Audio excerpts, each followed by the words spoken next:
Vamos, sí, ya. Bueno,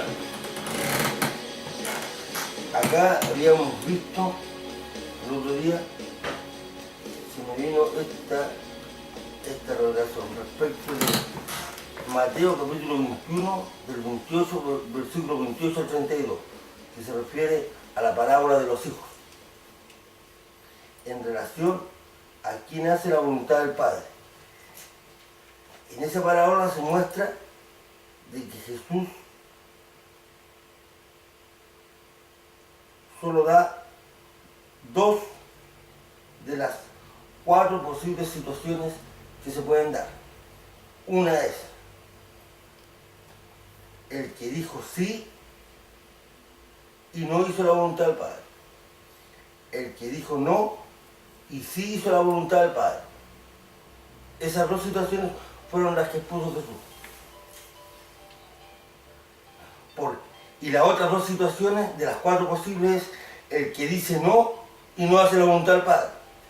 Y el que dice sí y sí hace la voluntad del Padre. El que dice sí y sí hace la voluntad del Padre era Jesús.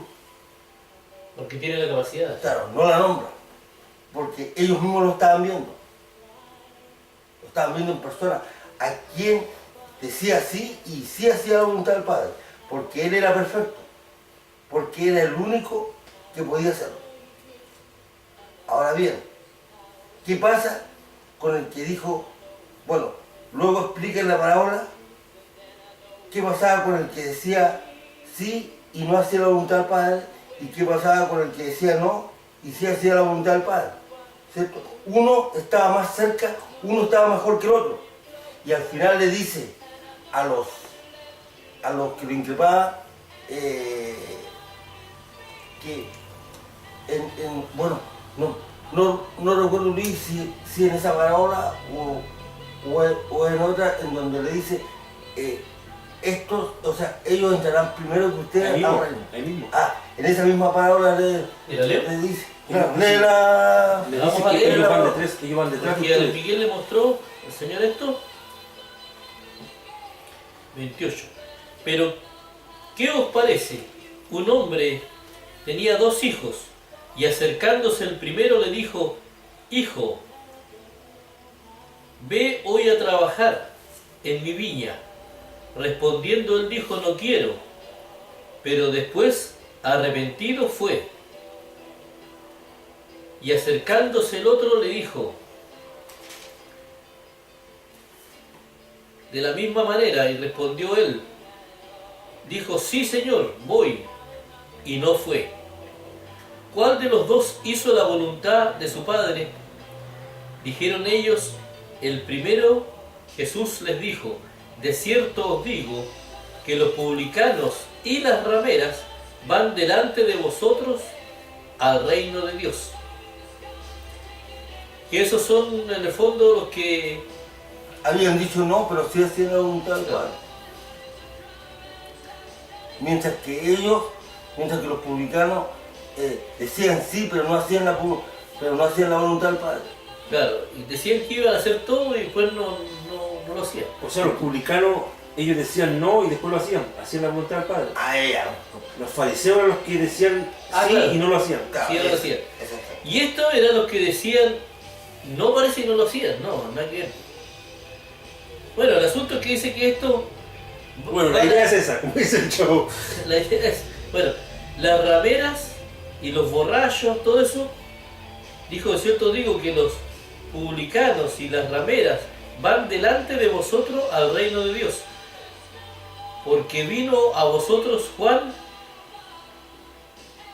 en camino de justicia y no le creísteis, pero los publicanos y las rameras le creyeron. Y vosotros, viendo esto, no os arrepentisteis después de creerle. Y Para ahí, creerle, claro, para creerle. y ahí lo que le estoy diciendo, aparte de mostrar el arrepentimiento y todo eso, y de que lo importante es hacer la voluntad del Padre, aparte de eso, y que no he escuchado yo a ningún predicador ni en ninguna iglesia, y es por eso que estamos en contra de las religiones organizadas, es que cuando le dice de que estos entrarán primero que ustedes al reino, o van delante de ustedes al reino. No le está diciendo a los fariseos de que no van a entrar al reino. Claro. Incluso los fariseos, habiendo rechazado a Jesús, igual van a entrar al reino. El asunto es que esta escritura, desde nuestra perspectiva, ratifica la creencia de la reencarnación. Claro, porque dice, Y de que todos se salvan. ahí están los 4 casos. Porque el único que mostró que en una sola vida decía sí y hacía la voluntad del Padre fue Jesús. Los demás hemos necesitado más vidas para ser perfectos, al igual como Jesús fue A la estatura del varón perfecto. para alcanzar la estatura de varón perfecto. Claro, ¿qué es lo que explica Miguel? Que acá no alcanza, para llegar a la perfección que dice Cristo, no alcanza una vida. Eso es obvio. A no ser que sea la última de las vidas. Pero con una vida no alcanza. O sea, entonces, si los fariseos igual van a entrar, o sea, en el fondo nadie va a quedar sin salvación. Ahora, si ustedes analizan esto con lo que dice Juan 3:16, porque de tal manera amó Dios al mundo, para que todo aquel que en él crea no se pierda, mas tenga vida eterna. Hay una condición que es creer en Jesús, y esa condición nunca se pierde. Pero más adelante, desde el punto de vista de Dios, dice, porque no vino Dios para condenar, no envió Dios a su Hijo para condenar al mundo, sino para que el mundo sea salvo. Y como no hay nadie que pueda impedir el propósito de Dios, no existe nadie en el universo que pueda impedir el propósito de Dios, todo el mundo va a ser salvo. Porque el propósito de Él es ese. Eso significa que todos van a creer en un momento en Jesús. Eso significa reencarnación. No existe otro camino que explique más claramente esta palabra. Porque no me pueden decir a mí que hay alguien que puede impedir lo que Dios se propone. No existe ni un ser en el universo que pueda impedir lo que Dios se propone. Porque en esa misma escritura, Eso es potente. porque en esa misma escritura dice, porque en esa misma escritura dice, al igual como lo dijimos en otro capítulo, ¿cuál era la condenación? Adelante dice cuál es la condenación. Si la condenación no es perder si no heredar la vida eterna, no es, porque de lo contrario no se cumpliría, o sea, se impediría el propósito por el cual vino Jesús. Eso está claro. Y en esta escritura que acabamos de mostrar, respecto de la parábola de los Condenado a vivir de nuevo. de los dos hijos, lógico, esa es la condenación. Volver nuevamente a corregir los errores que no fueron corregidos. ¿Para qué? Para alcanzar la estatura de varón perfecto y ser perfecto como Jesús. El asunto es que Jesús, siendo Dios mismo en un hombre, fue capaz en una sola vida de hacerlo. De decir sí, de decir sí y hacer la voluntad del Padre. Por eso que la parábola de los hijos Él muestra al que dice sí y no hace la voluntad del Padre. Muestra al que dice no y hace la voluntad del Padre. ¿Dónde estaba entonces el que decía sí y hace la voluntad del Padre? Ellos lo estaban viendo. ¿En quién? En Jesús. Lo estaban viendo en forma presencial.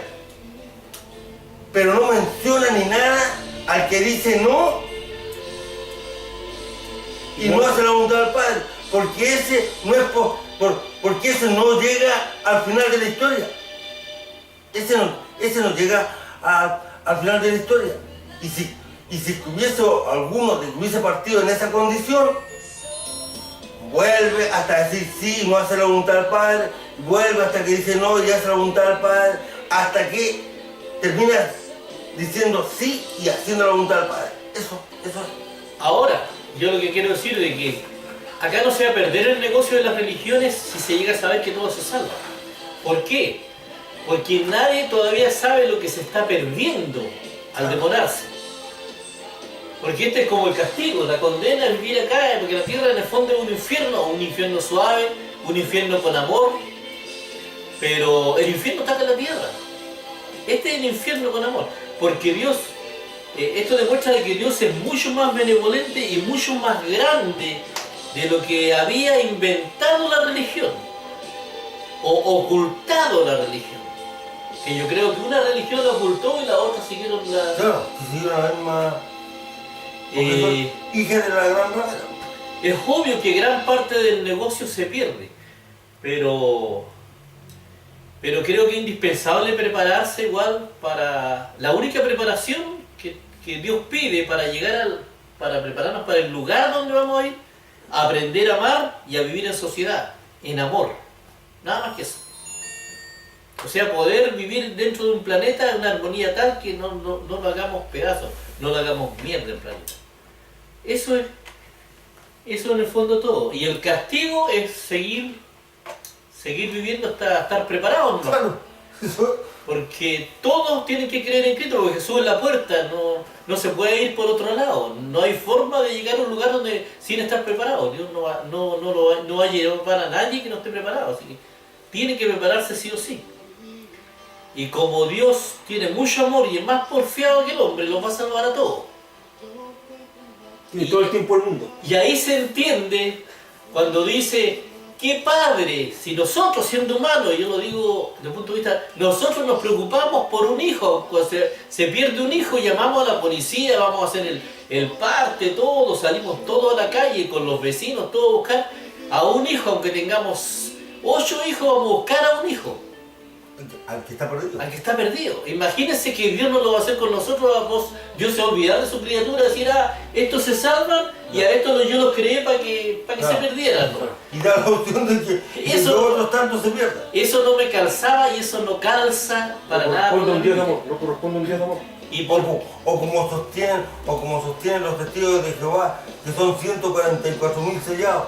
Mira, qué absurdo. Claro, ustedes, señores de las religiones, que saben tanto del Apocalipsis y no saben lo que es nacer de nuevo, no saben nada sobre la salvación, no saben nada de nada y están organizando el Apocalipsis. O sea, no lo organizan ya. Claro, o sea, ¿qué le puedo discutir yo del Apocalipsis si yo no sé nada?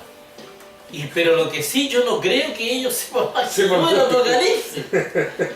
Si no son capaces de una cuestión tan simple, entonces es ahí el detalle. Entonces no compren humo, porque las instituciones lo único que hacen es sacar plata y vender humo. Que son, cada una de las instituciones esas son privilegiadas, que ellos se van a salvar, nosotros los demás, nosotros nos salvamos de los demás. Acuérdense del profeta Jonás, que estaba esperando que Dios castigara a Nínive y... Pero que ellos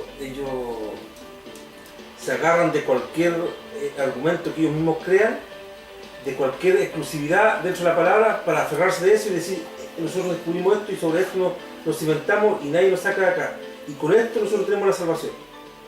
El que no fue capaz de ver esto, no se salva. Nosotros somos exclusivos y privilegiados y por eso nosotros somos salvos, los otros no. Claro, y nosotros estamos en la religión verdadera. Claro. No existe esa religión verdadera. Los adventistas con el sábado, los testigos que van por el nombre de Dios, los pentecostales con la manifestación del Espíritu, los asambleístas la misma historia, y así. Claro, esa es la... Bueno. Entonces... Eso es lo que queríamos compartir con ustedes.